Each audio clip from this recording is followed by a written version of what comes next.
de julio de 2018. Muy buenos días y bienvenidos a su programa Contacto Directo. Revisemos quiénes son hoy nuestros invitados. Ana Marcela Paredes, vicepresidenta del Consejo Nacional Electoral. La división por el accionar del Consejo Electoral se evidenció en la comparecencia de sus miembros ante el órgano transitorio evaluador de sus funciones. Paredes ha sido la voz disonante que hoy recalca que pudo haberse llegado a una tiranía. Lo examinaremos. También estará Fausto Ortiz, exministro de Finanzas. La deuda pública frente a un Estado gigante, déficit, gastos, remisiones y la propuesta arriesgada que propone Ortiz para entrar en una paulatina recuperación económica. La revisaremos.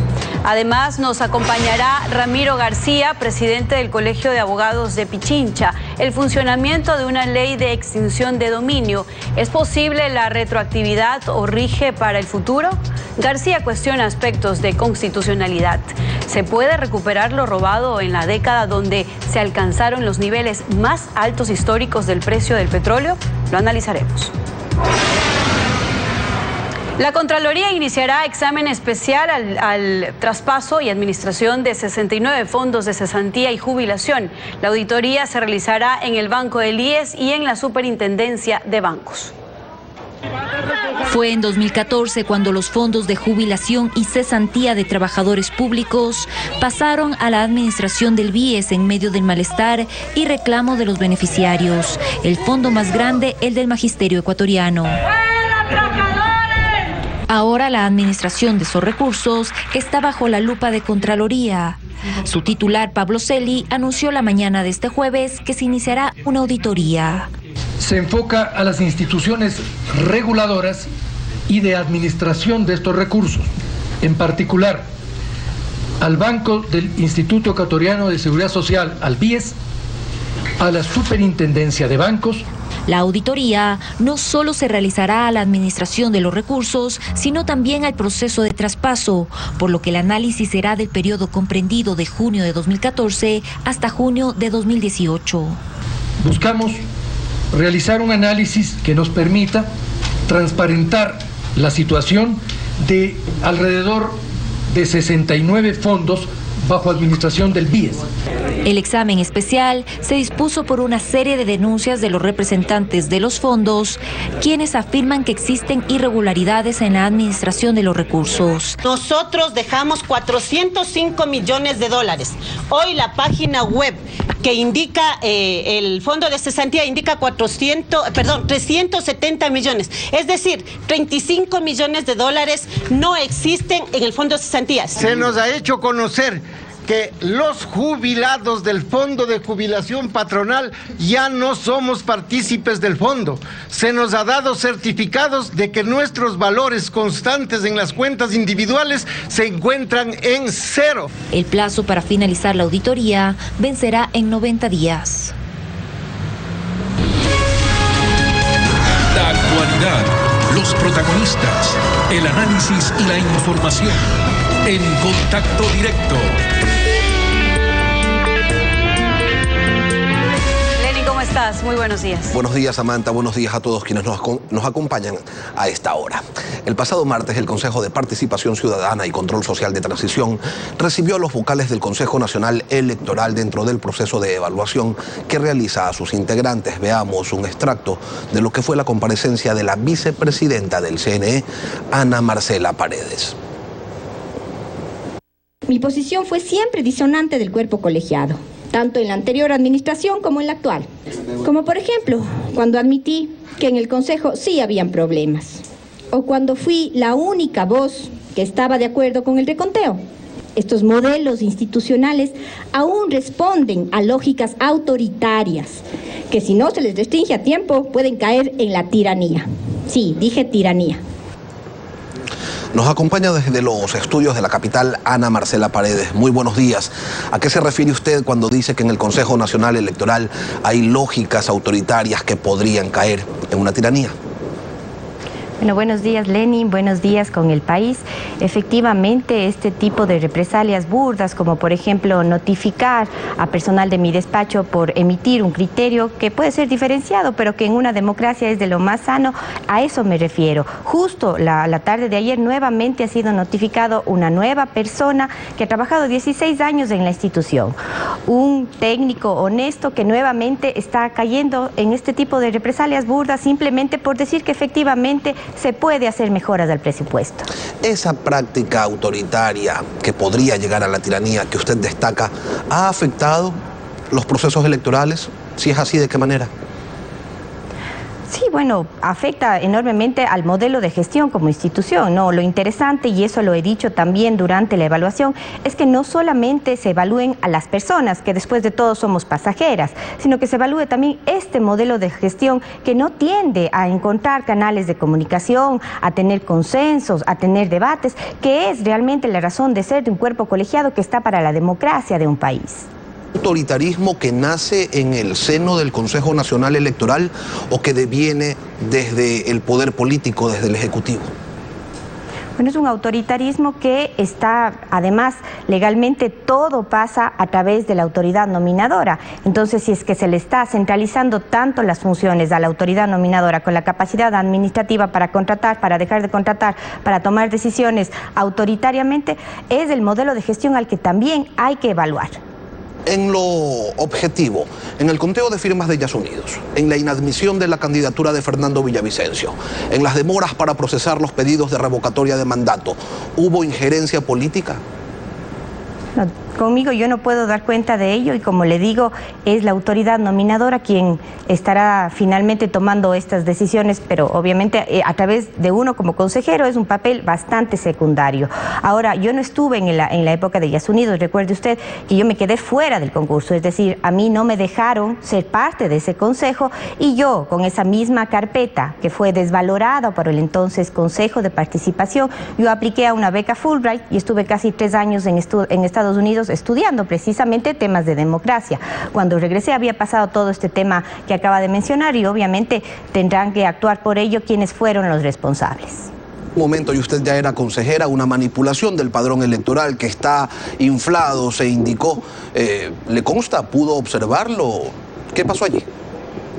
No, en cuanto al padrón, yo mismo he tenido reuniones con el registro civil para poder encontrar la vía de depurar ese padrón y de encontrar todas las inconsistencias que hasta el día de hoy están en un estado mínimo, pero por supuesto depende de un trabajo conjunto también con el registro civil. Al respecto sí hemos tenido algunas reuniones para poder afinarlo y para poder depurar del todo, sobre todo el tema de personas para quienes sus deudos no han presentado pues el acta de defunción y siguen constando en el padrón. Pero es un trabajo conjunto, ¿sí? No depende únicamente del Consejo Nacional Electoral, sino es un trabajo que también es copartícipe del registro civil. Ahora, en el recuento de votos de las presidenciales del 2017, allí usted estuvo a favor de un recuento total y no parcial. ¿Por qué no pasó su propuesta? Bueno, yo me pronuncié y obviamente lo hice primero al interior del Consejo, ahí no tuve ningún eco y es entonces cuando me pronuncié a través de las redes. Si como demócrata convencida que soy, pues obviamente el hacer un reconteo es lo que va a aportar a la confianza ciudadana, que es el valor más preciado que hoy está en juego en nuestra sociedad. Por ello, pues si es que ameritaba hacerse un reconteo nacional, hacerlo un reconteo de todos y cada uno de los votos para que eso aporte esta confianza ciudadana. Si se tomó una muestra y si al menos se vio un paliativo, pues de igual manera yo siempre estaré convencida de que cualquier ejercicio que aporte a esa confianza, como ahora mismo la propia evaluación, que lo que permite es tener un verdadero ejercicio de rendición de cuentas, siempre estaré de acuerdo con ello. 141 millones fue el presupuesto original para las elecciones del próximo año. Finalmente ha quedado en 119 millones y usted cuestionó el monto inicial. ¿Cómo es que de la noche a la mañana viene y de un plumazo se eliminan más de 20 millones de dólares de presupuesto? O sea, significa que ¿qué pasó allí? ¿Había montos inflados, duplicidades? ¿Qué pasaba? Sí, es la pregunta que también yo me he hecho, Lenin, y yo he presentado los argumentos clarísimos del 23 de marzo. Los medios de comunicación pueden pedir el acta íntegra para que sepan todos y cada uno de los argumentos que se presentaron y que no fueron escuchados por nadie de los integrantes del Pleno.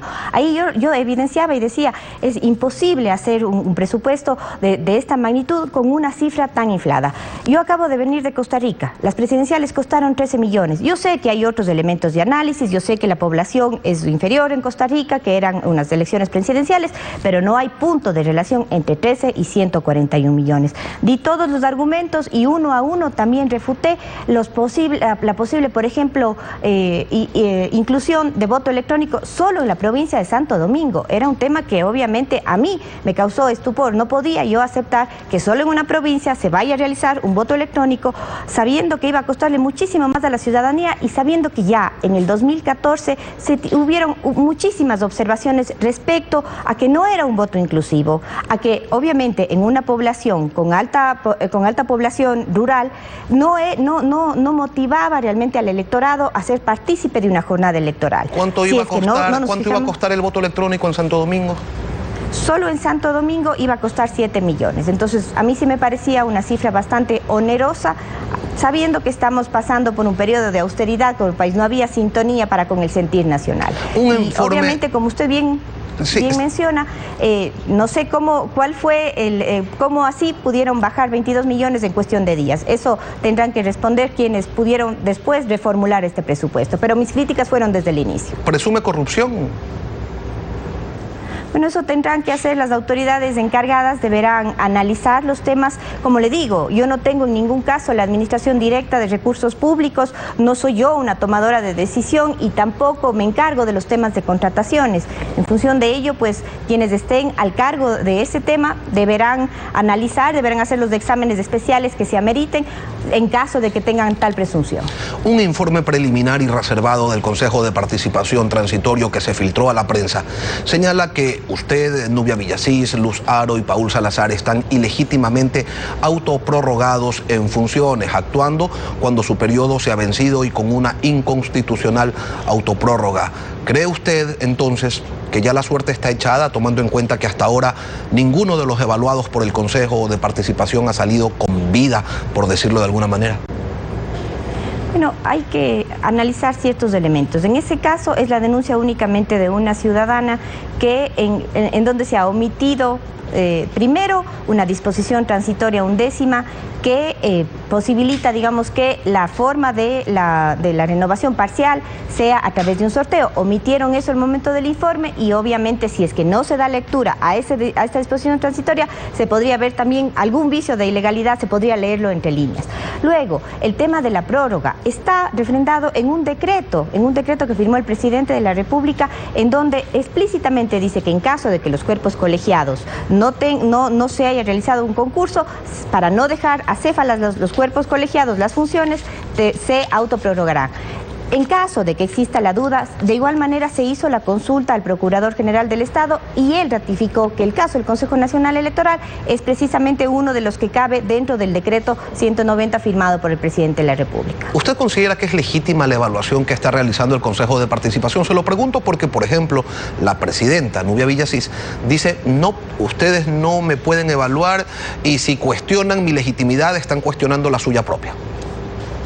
Sí, yo no haría un análisis tan simplista. A mí me parece válido y de hecho 7 de cada 10 ecuatorianos así lo manifestamos en las urnas. Se necesita hacer una evaluación, se necesitan ejercicios de rendición de cuentas constantes y permanentes. Ahora, ser evaluado y evaluar no es sencillo para ninguna de las dos partes y yo sí creo que todavía hay espacio para perfeccionar el sistema como lo están hasta el día de hoy manejando. Si es necesario que se conozca, por ejemplo, quién conforma el equipo evaluador, no con nombres y apellidos, pero al menos son personas que vienen de Naciones Unidas, como en algún momento se escuchó, son académicos, qué es lo que están poniendo en relación, porque sí creo que hay ciertos olvidos, yo los manifesté como un lapsus calami, que es un error mecanográfico, yo no sé, que evitan tener una visión del contexto real de ese entonces. Si, por ejemplo, se analiza únicamente la carpeta, pero no se analiza el examen también, se está perdiendo un elemento importantísimo para esta valoración, porque recordemos que en el 2011, que era la primera vez que se concursaba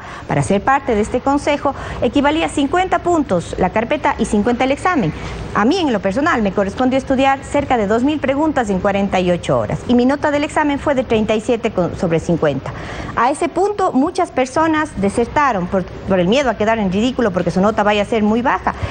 Sacar 37 sobre 50 es una nota real y da cuenta más bien de no haber tenido ningún tipo de ayuda. Yo creo que esto aportaría como para tener una visión mucho más de contexto y así por el orden ciertos elementos que valdría la pena tener el espacio de conocer con absoluta transparencia también cómo se lo ha venido manejando, porque por ejemplo el intentar o el presumir ciertas vinculaciones por el mero hecho de haber trabajado, por ejemplo en el municipio, a mí me vinculan con el entonces alcalde Augusto Barrera, esto en ningún caso es cierto y bajo ese enfoque, digamos, si es que yo envié un certificado suscrito por Barack Obama, mañana me van a vincular con él. No se puede hacer este tipo de análisis, no puede ser como una suerte de el carpintero que está con el martillo y a cualquier punto negro le quiere encontrar como un clavo. No, debe ser mucho más objetivo y por supuesto también he recomendado el evitar utilizar juicios de valor, porque obviamente debemos partir más bien de la presunción de que podemos haber concursantes que lo hicimos con absoluta transparencia, que no tuvimos ningún respaldo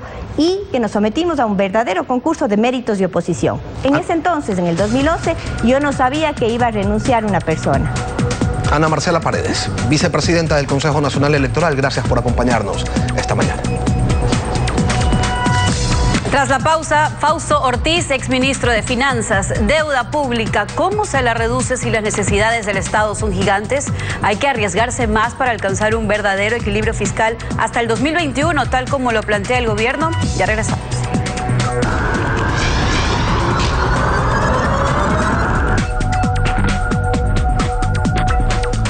La próxima semana el gobierno remitirá el veto al proyecto de ley de fomento productivo, es lo que se anuncia desde distintas vocerías.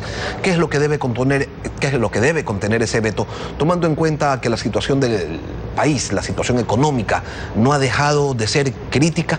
Unos dicen que se requieren 10.000 millones de dólares, otros 11.000 millones de dólares para suplir el déficit. Hasta ahora se han obtenido poco más de 4.000, falta el resto y todos preguntamos de dónde se los va a obtener. Fausto Ortiz, exministro de Finanzas, buenos días y bienvenido a Contacto Directo. ¿De dónde obtenemos ese saldo que nos hace falta para controlar ese déficit? Gracias, Lenin. Buenos días. Saludos cordiales a la audiencia.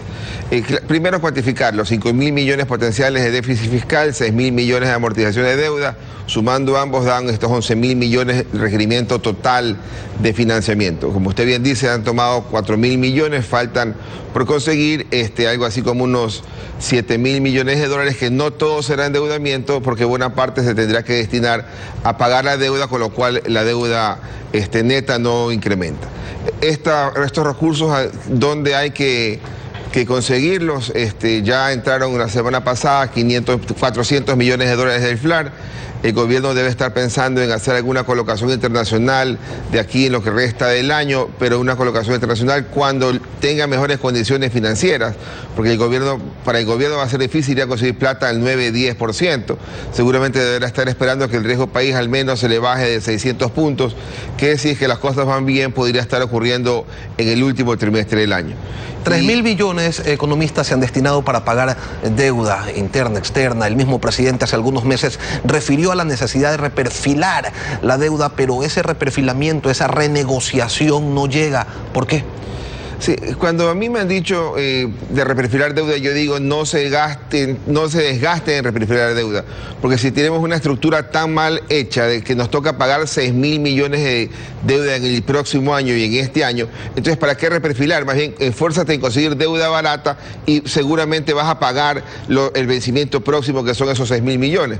Tratar de corregir y reperfilar la deuda externa del año 2020 y 2021, que es cuando empiezan a vencer los bonos de deuda externa, yo creo una pérdida de tiempo, ¿no? Yo creo que hay que enfocarse más en la tarea que plantea la ley, reducir el déficit fiscal, achicarlo. Si el gobierno no hacía nada, el déficit fiscal este año hubiera podido llegar a 8.000 millones de dólares. El gobierno está haciendo un esfuerzo para tratar de que eso se ubique entre 4.100 y 5.000 millones de dólares en números gruesos. Esa es la tarea del Ministerio de Finanzas, esa es la tarea compleja, porque no solo es 2008 lo que hay que pensar. El 2009 se les pone más complicado porque el 2009 no tendrán el impacto positivo que podría tener la remisión en este año, hablemos de 700 u 800 millones de dólares. Y lo más complejo, el año 2019 tendrá un problema adicional que es el pago de 1.500 millones de dólares a la Seguridad Social por el 40% que la Corte Constitucional le devuelve. Y entonces, ¿eso qué significa? Si este año hace un esfuerzo y llega a 5.000 millones, súmele 2.000 millones adicionales de esos dos rubros, estaremos otra vez frente a un déficit fiscal esperado 2019 de 7.000 millones y tiene que volver a achicar ese déficit para ubicarse en la trayectoria de bajar a cero el déficit fiscal primario, que este año podría terminar en un 2%, que es una buena cifra. Economista, usted dice, no reperfilemos, canjeemos deuda cara por deuda barata, pero para hacer eso, primero hay que tener los billetes, hay que tener la deuda barata. ¿Y de qué otro lugar que no sea el Fondo Monetario o los organismos internacionales podríamos obtener esos recursos, tomando en cuenta justamente lo que usted señalaba? No nos ayuda el riesgo país y las tasas de interés están bastante altas. Sí, no reperfilar, no canjear, tenemos que reemplazar la que está venciendo cara con la que está tomándose. Ahora, claro, el Fondo Monetario no debería ser descartado como una opción de financiamiento. Si uno asemeja a Ecuador, Argentina recibe 50.000 millones de dólares. Ecuador, ¿cuánto podría recibir si utilizáramos la misma proporción con los tamaños de país y sobre todo con el tamaño de que Ecuador tiene en cuota puesto en el Fondo Monetario? Podríamos Ecuador recibir como máximo unos 9.000 millones de dólares. Es decir, esa es la cifra máxima. No pensemos que el Fondo Monetario nos puede dar 20.000, 30.000 millones. Máximo 7.000 millones, yo calculo que mínimo serán unos 2.000 millones de dólares. Y entonces no te alcanza porque la necesidad de financiamiento es mucho más alta y hay que buscar otras alternativas.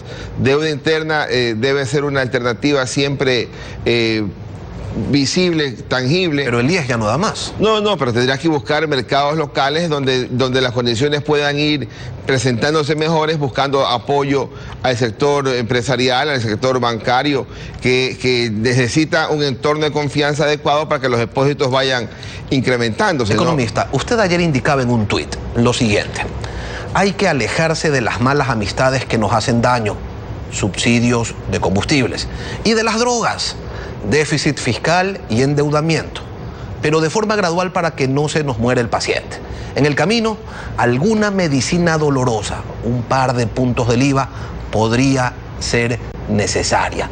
Su respuesta parecería un cóctel molotov para la popularidad de cualquier presidente. Combustibles más altos, menos deuda, menos obras, y a eso súmele más impuestos. Por menos han votado a jefes de Estado en este país, economista. Sí, ¿qué ocurre? Si es que no nos damos cuenta que del 2013 al 2017 la economía se logró sostener relativamente estable por los 20.000 millones de endeudamiento que tuvo el país, ¿verdad? Y en el periodo de gobierno del anterior, el déficit fiscal, que habrá sido unos 24.000 millones de dólares, era similar al tamaño de los subsidios y combustibles, que fueron también algo así como 20.000 millones de dólares. Estamos ubicando esa cifra, 20.000 de subsidio, 20.000 de deuda. De alguna forma uno podría llegar a la conclusión de que Ecuador se ha endeudado cerca de 20.000 millones de dólares para podernos tener a todo el país con subsidios y combustibles subsidiados. Eso es una mala receta, porque si hago una carretera, quizás por la carretera transiten productos, quizás esos productos generen ingresos, generen impuestos y con eso pago la carretera. Pero si estoy financiando con deuda los combustibles, que los paso parqueados con el carro prendido, se me evapora ese beneficio, entonces hay que corregirlo. No puedes corregir todo, no puedes corregir diésel, nafta y el gas. Hay que empezar a corregir algo, quizás hay que empezar con las gasolinas, quizás hay que empezar a pensar en focalizar el subsidio del gas. La situación es distinta hoy día que en el pasado. Estamos hoy día frente a una situación de cerca de 6% de Producto Interno Bruto en déficit déficit fiscal. En el pasado, 2007, había superávit fiscal de 3 puntos. Hoy día hay que corregirlo. Y entonces pensar que podemos vivir con esas amistades llamadas subsidio es un error. Pensar que que podemos seguir viviendo con el efecto positivo que nos da el endeudamiento también es un error. Y en el camino, porque no puedo corregir todo, lo más probable es que uno tenga que echar mano a un tema de impuestos. Es una receta complicada, pero el gobierno que llegó a esas funciones, inclusive el ministro de Finanzas que llegó a esas funciones, sabía cómo estaba la situación y sabía que tiene que enfrentar situaciones difíciles, y no a la casa. Desde el 1 de septiembre del año pasado rige el decreto de austeridad que promulgó el presidente Moreno, pero resulta que en los primeros 6 meses de este año, según cifras oficiales, se han gastado 4.952 millones de dólares, 170 millones más que en el mismo periodo del año anterior. Como que son muchas las cosas que no están funcionando, economista. Sí, y aparte en el mes de mayo el ministro Martínez hizo un recorte de 500 millones de dólares en el presupuesto codificado, lo redujo. De alguna forma la reducción de ese impuesto codificado lo que hacía era reconocer lo que ha dicho el SRI en estos días. No voy a tener tantos impuestos en el año 2018, voy a bajar 500 millones en ingresos por impuestos y también lo voy a recortar en algunas partes del gasto.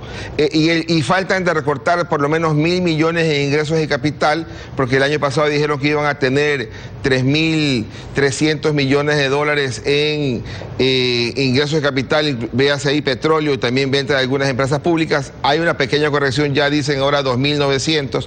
Sin embargo, con las completas este año podríamos llegar a 1.900 millones. Ahí hay que recortar 1.000 millones de dólares en esos ingresos de capital, y para que el déficit fiscal no se les deteriore en 1.000 millones, entonces tendrán que recortar también 1.000 millones en el gasto. ¿Dónde puede recortar el gasto? La fácil es la inversión pública. En vez de llegar a los 8.000 millones de dólares que el gobierno plantea, quizás puedan llegar a 7.000, y están trabajando en eso porque no hay tanta transferencia de recursos al haber ausencia de financiamiento. ¿Y en el rol de pagos ahí no se vuelve una necesidad recortarlo también? Toca hacerlo, tendrá que hacerlo el gobierno, es una medida complicada, al menos debería detener el incremento que año a año ocurría para gradualmente ir viendo qué personal pudiera ser movido o retirado del sector público con algún esquema de paracaídas para que pueda caer muy bien en el sector privado, con el Banco Mundial dando financiamiento. Fausto Ortiz, ex ministro de Finanzas, gracias por habernos acompañado. Breve pausa y cuando regresemos, Ramiro García, presidente del Colegio de Abogados de Pichincha. Ley de extinción de dominio, aspectos de constitucionalidad son observados. En pocos minutos estamos de vuelta.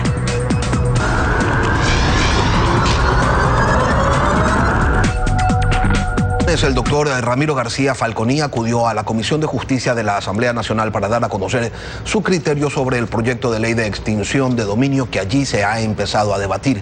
Buenos días, doctor García. ¿Cuáles son las razones por las que usted sostiene que el proyecto es inconstitucional? Buenos días, Lenny. Un saludo para todos los televidentes. Bueno, en efecto concurrí a la Comisión de Justicia y creo que hay varias premisas que deben plantearse primeramente. Primero, es fundamental contar con nuevas herramientas de anticorrupción y estas herramientas deben ser normativas, además de otras de índole más bien técnico.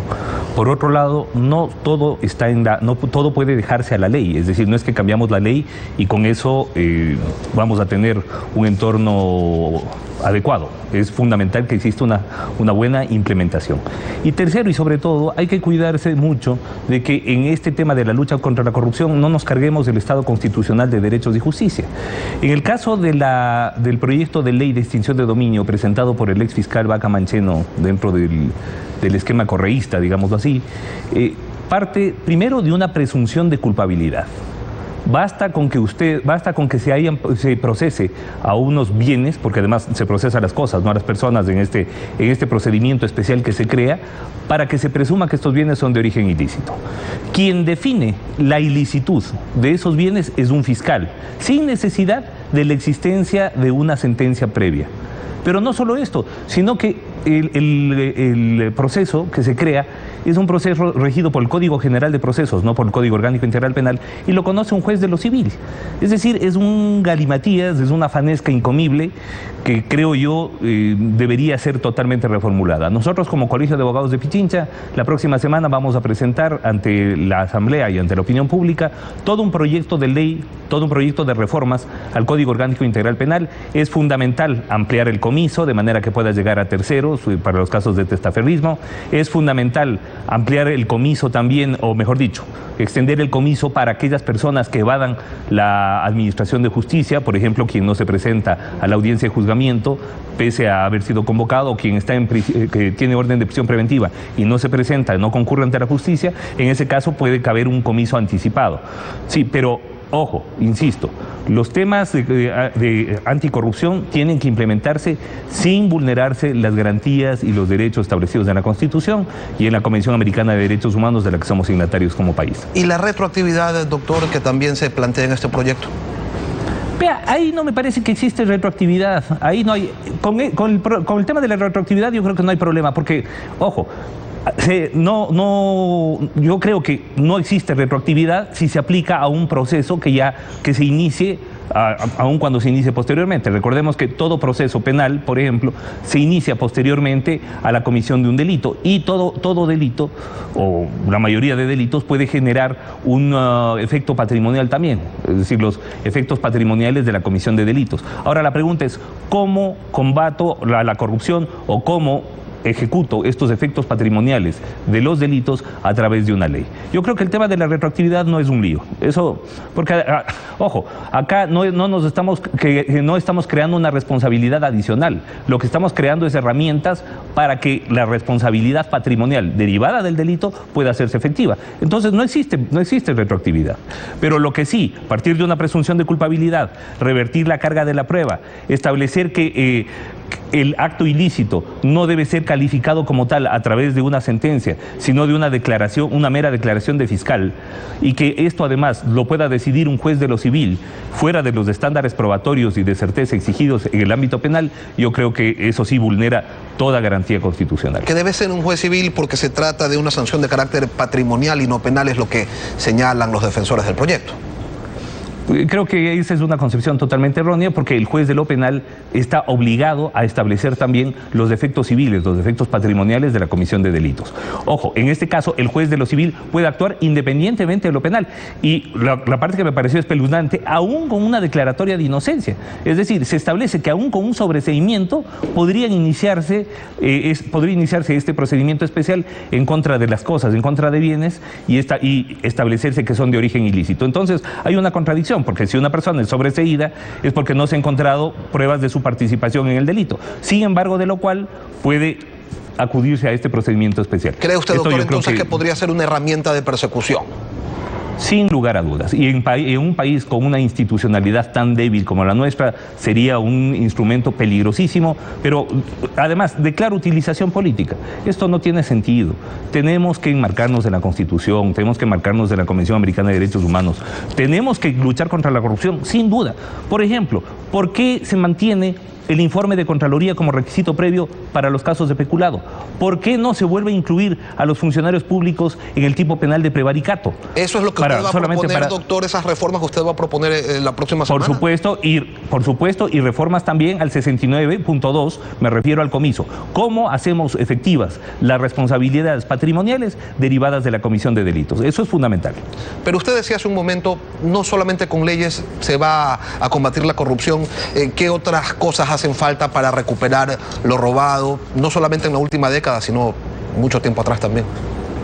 Bueno, es fundamental, por ejemplo, que Fiscalía cuente con una nueva estructura técnica, una nueva estructura informática que le permita cruzar la información de caso a caso. Lastimosamente, acá, cuando un fiscal investiga para un caso, toda esa información de ese caso prácticamente termina ahí y no se cruza con otros casos, y esto es fundamental para investigar los temas de asociación ilícita, criminalidad organizada, lavado de activos, es decir, justamente los temas de corrupción, porque recordemos que nadie coge coimas ante notario. Entonces se crean empresas fantasmas, muchas veces a nombres de terceros, en las cuales se depositan las coimas producto de actos de corrupción público, por ejemplo, o en los casos de corrupción privada, que también existe, se generan empresas fantasmas a donde se derivan ingresos de manera que se perjudique la administración tributaria. Bueno, todo este entramado tiene que ser solucionado y tiene que ser combatido a través de herramientas técnicas, de herramientas informáticas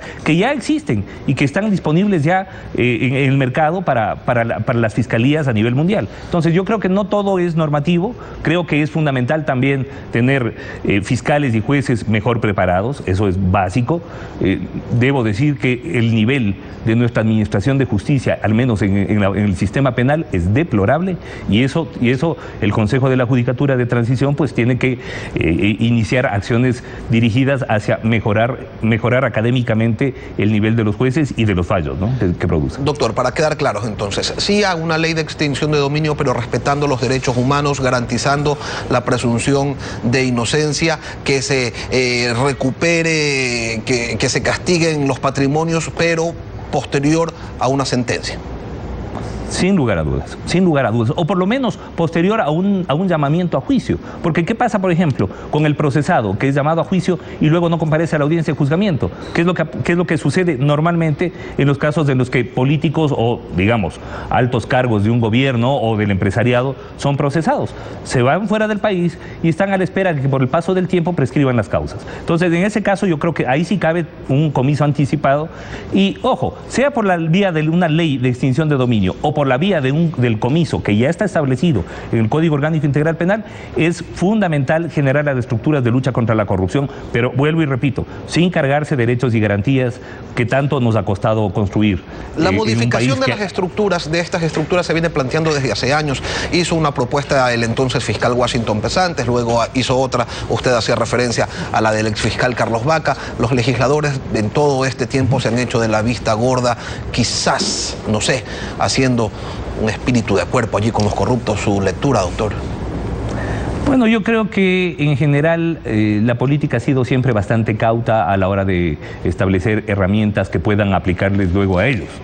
Pero yo creo que es el momento de generar una reforma coherente, una reforma constitucional, o sea, enmarcada en el derecho constitucional al Código Orgánico Integral Penal. Creo que, insisto, no para esto tenemos que comernos todos los derechos y garantías que se encuentran en la Constitución. Creo que lo podemos hacer dentro del marco constitucional y creo que además nosotros como sociedad civil estamos llamados a intervenir en esto. Me he comprometido con la Comisión de Justicia en presentar en estos días, será hasta el día jueves o viernes de la próxima semana, y ante la opinión pública, nuevas herramientas y reformas al Código Orgánico Integral Penal. Ramiro García, presidente del Colegio de Abogados de Pichincha, gracias por acompañarnos esta mañana. Muchas gracias a usted. Salud. Bien, despedimos así Contacto Directo, Lenin, nos vemos el próximo viernes. Será hasta entonces un buen fin de semana para todos. Que pasen muy bien.